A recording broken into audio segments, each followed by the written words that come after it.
कंपनियों को, इन संपत्तियों को बनाने का काम किया है, वो लोग सपूत कहलाते हैं। जो संपत्तियों को बढ़ाते हैं वो लोग कपूत कहलाते हैं, जो संपत्तियों को बेचने का काम करते हैं। कपूत सरकार चल रही है सर इस देश के अंदर।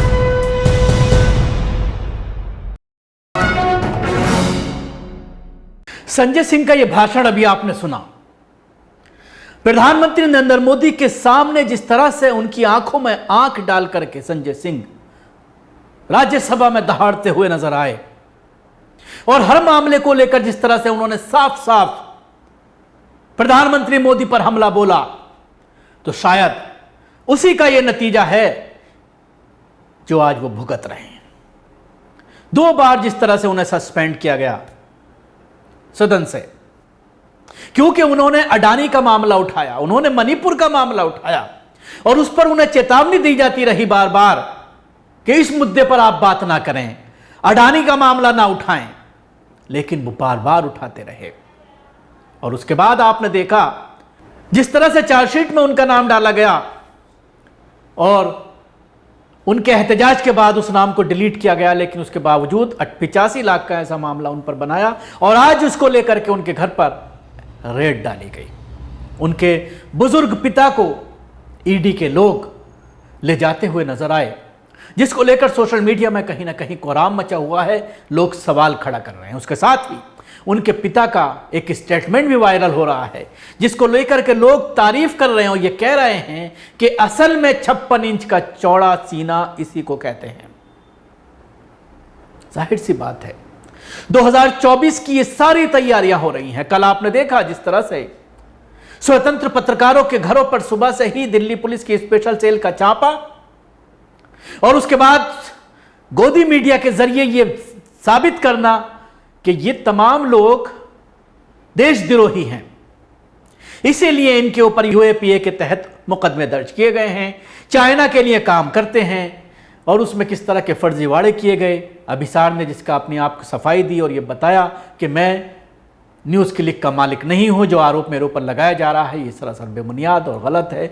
तो इस तरह की चीज़ों के लिए अब कहीं ना कहीं देश के जो जितने भी स्वतंत्र पत्रकार हैं, जो प्रधानमंत्री नरेंद्र मोदी, भारतीय जनता पार्टी, हिंदूवादी संगठन, आरएसएस, बजरंग दल, शिवसेना, इन लोगों के ऊपर प्रहार करते रहते हैं, उनको अब तैयार हो जाना चाहिए जेल जाने के लिए।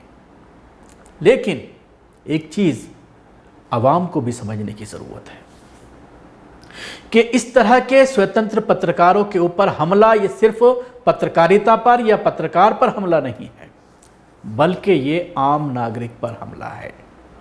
क्योंकि ये आवाज़ें जो उठाई जा रही हैं सोशल मीडिया के ज़रिए, जिन आवाज़ों को मेन स्ट्रीम मीडिया को उठाना चाहिए था, जिन आवाज़ों को ये फ़र्ज़ बनता था मेन स्ट्रीम मीडिया का कि वो सरकार के ऊपर नुक्ताचीनी करें, सरकार की सरजनिश करें, सरकार को टोकें, सरकार के जो नकारात्मक काम हैं उनके ऊपर बहस करें, उनको आम जनता तक पहुँचाएँ। लेकिन पिछले 10 सालों से ये तमाम पत्रकार सिर्फ सरकार की बोली बोलते हुए नज़र आते हैं, सरकार का पक्ष लगते हुए नज़र आते हैं, सरकार के प्रवक्ता के तौर पर काम करते नज़र आते हैं, गोदी मीडिया के एंकर। तो फिर ये जिम्मेदारी उठानी पड़ी मजबूरन हम जैसे स्वतंत्र पत्रकारों को और आप तक सच्ची और जो सरकार की जो खामियां हैं, जो सरकार के ज़रिए जिस तरह से अडानी अंबानी का साथ दिया जा रहा है, किस तरह से हिंदूवादी संगठनों को उठा करके देश में एक तबके को उठाने की कोशिश की जा रही है और दबे कुचले समाज को दबाने की कोशिश की जा रही है, उसको लेकर जिस तरह से लगातार इस तरह के स्वतंत्र पत्रकार सामने आते हैं, आप तक सच्चाई पहुंचाते हैं, तो कहीं ना कहीं ये आपके ऊपर हो रहे हमले को बचाने की कोशिश करते हैं। अगर आप भी खामोश लोग बैठे रहे तो शायद और बुरे हालात हो सकते हैं। और 2024 में जिस तरह से इस सोशल मीडिया की वजह से सरकार के कुकर्म आम जनता तक पहुंचे हैं और आम जनता भी समझ चुकी है कि मंदिर मस्जिद हिंदू मुस्लिम करने से कुछ नहीं होने वाला, अब नौकरियां चाहिए, महंगाई पर लगाम चाहिए, किसान को सही अपने फसल का मुआवजा चाहिए। ये तमाम चीज़ें हैं जो अब कहीं ना कहीं मेन स्ट्रीम मीडिया तो इनको नहीं उठाते, लेकिन सोशल मीडिया के माध्यम से ये चीज़ें आम लोगों तक पहुंच रही हैं। तो मैं बात कर रहा था आम आदमी पार्टी के राज्यसभा सांसद संजय सिंह के घर पर बुधवार सुबह 7 बजे ईडी की टीम पहुंची। ये छापेमारी संजय सिंह के दिल्ली वाले घर में हो रही है। बताया जा रहा है कि करीब 7-8 अधिकारी आबकारी नीति केस के सिलसिले में छापेमारी कर रहे हैं। आबकारी नीति केस चार्जशीट में संजय सिंह का नाम भी है। दिल्ली में बीजेपी ने आप पार्टी ऑफिस के बाहर प्रदर्शन किया। भाजपा के कार्यकर्ता अब तो ये स्पष्ट है कि केजरीवाल भ्रष्ट हैं वाले पोस्टर लेकर सड़क पर उतरे। प्रदर्शनकारियों की मांग है केजरीवाल को सीएम पद से इस्तीफा दे देना चाहिए। आप सांसद संजय सिंह के आवास पर ईडी की छापेमारी पर उनके पिता का कहना है कि विभाग अपना काम कर रहा है, हम उनका सहयोग करेंगे। मैं उस समय का इंतजार करूंगा जब उनको क्लियरेंस मिल जाएगी। आपसे मैं पूछ रहा हूँ कि मणिपुर पर कार्रवाई नहीं होगी और संजय सिंह को सस्पेंड कर दिया जाएगा, बदले कार्रवाई नहीं है तो क्या है, आप बताएं हमको। अगर मणिपुर के सवाल पर बेल में जा करके एक राज्यसभा सांसद के पूछने का धर्म है तो इसलिए सस्पेंड कर दिया जाए कि बदले की भावना नहीं थी, क्या थी, और एक सेशन के लिए सस्पेंड किए गए तो अगले सेशन के लिए भी। ये डिक्टेटरशिप नहीं तो और क्या है। सवाल वो पूछिए जो किसी भी सामान्य नागरिक की समझ में आवे। वो सवाल न पूछिए कि मैं कहूँ 3 धंधों 5 होता है तो आप कहें कि आपको कैसे लगता है 5 है। आपकी समझ में नहीं आता मीडिया के, ये बदले कार्रवाई नहीं है, क्या है। Anything more. आगे कैसे देखते हैं आप इस कार्रवाई को? आगे मैं कैसे देखूंगा, मेरे पिता के खिलाफ कार्रवाई हो रही हो, फीलिंग्स मेरे साथ है। I will wait for the time when he will get the clearance. आप लोग महसूस करो, बहुत दिन से संजय सिंह ईडी की तरफ से कहा जा रहा है कि कुछ गवाहों ने उनका नाम लिया था। अब ईडी के पास सूचनाएं होंगी, मैं उसके पास थोड़े हूँ, ऐसे तो आए नहीं होंगे। कोई सूचनाएं होंगी तो they should go to make their query. पहले whatever information they have received they should go. इससे पहले 24 मई को इसी केस में संजय सिंह के करीबियों के यहां ईडी ने छापा मारा था। तब संजय सिंह ने कहा था, मैंने ईडी की फर्जी जांच पूरे देश के सामने उजागर किया। आज मेरे सहयोगियों अजीत त्यागी और उर्वेश मिश्रा के घर ईडी ने छापा मारा है। सर्वेश के पिता कैंसर से पीड़ित हैं।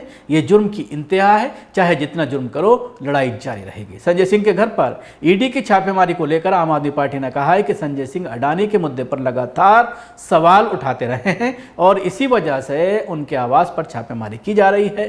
केंद्रीय एजेंसियों को पहले भी कुछ नहीं मिला और आज भी कुछ नहीं मिलेगा। इस पूरे मामले पर संजय राउत बोले, ये तानाशाही की हद है। शिवसेना सांसद संजय राउत ने कहा, संजय सिंह सांसद हैं और निर्भय पत्रकार रहे हैं, उनके घर में छापेमारी हो रही है, हमारे ऊपर छापेमारी होती है, महाराष्ट्र, पश्चिम बंगाल, छत्तीसगढ़, झारखंड में होती है, लेकिन गुजरात, मध्य प्रदेश, असम और अन्य जहां उनकी सरकार है उधर छापेमारी क्यों नहीं होती। कांग्रेस नेता प्रमोद तिवारी ने कहा है कि बीजेपी भय आतंक का माहौल बना रही है।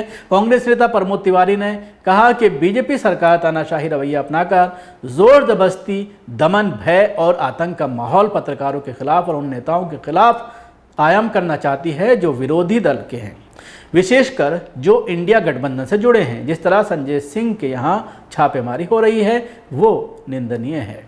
ईडी की चार्जशीट में संजय सिंह पर 82 लाख रुपए का चंदा लेने का जिक्र है। इसको लेकर ही ईडी बुधवार को उनके घर पहुंची और उनसे पूछताछ कर रही है। दिल्ली शराब नीति केस में ईडी की दूसरी सप्लीमेंट चार्जशीट 2 मई को जारी की गई थी, जिसमें आम आदमी पार्टी के राज्यसभा सांसद राघव चड्ढा का भी नाम सामने आया था। हालांकि उन्हें आरोपी नहीं बनाया गया है। तो देखा किस तरह से ये पूरा ईडी का खेल चल रहा है। 2024 से पहले किस तरह से लोगों को डराने और धमकाने की कोशिश की जा रही है, जिससे साफ जाहिर है कि बीजेपी अब हार मान चुकी है। शुक्रिया, आपको हमारी कोशिश कैसी लगी जरूर बताएं। हमारे यूट्यूब चैनल को सब्सक्राइब करना ना भूलें। इसके साथ ही बेल आइकन जरूर दबाएं। अगर आप ये वीडियो फेसबुक पर देखना, पेज को लाइक करें, उसके साथ ही फॉलो भी करें। धन्यवाद।